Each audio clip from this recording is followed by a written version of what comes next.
So as I told you, City Tejpur has declared their merit list. So ইয়াতে আপোনালোকৰ এডমিশ্যনৰ বিষয়ে information দিয়া আছে। So এডমিশ্যন হ'ব 20th of August Wednesday 10:30 পৰা ষ্টাৰ্ট হ'ব এডমিশ্যন। এডমিশ্যন ফি আপোনাৰ 21,000, যিটো আপোনালোকে কেছ দিব লাগিব। এণ্ড ৱেইটিং লিষ্টৰ যিসকলৰ নাম আছে তেওঁলোকৰ এডমিশ্যন ছেম ডেই হ'ব আফটাৰ 3 PM।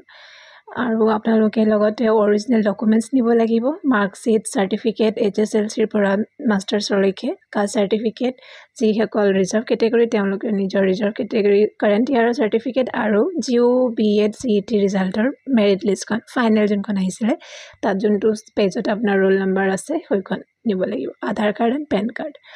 আৰু যিসকল ST আছে তেওঁলোকৰ PRCখনো নিব লাগিব বুলি তাত মেনশ্যন আছে। আৰু এখন আণ্ডাৰটেকিং এখন লিখি চাগে কলেজতে কৈ দিব, তাতে নিজৰ আণ্ডাৰটেকিং লিখি ছিগনেচাৰ কৰি এখন জমা দিব লাগিব। তো এয়া ৱেইটিং লিষ্টবিলাক চবৰ দিয়া আছে চব কাষ্টৰে। আৰু OBC NCL ৱেইটিং list, STP প্লেইনৰ, schedule caste, ST হিলছৰ, EWS PWD ৱেইটিং list, চবৰ ৱেইটিং লিষ্ট দিয়া আছে।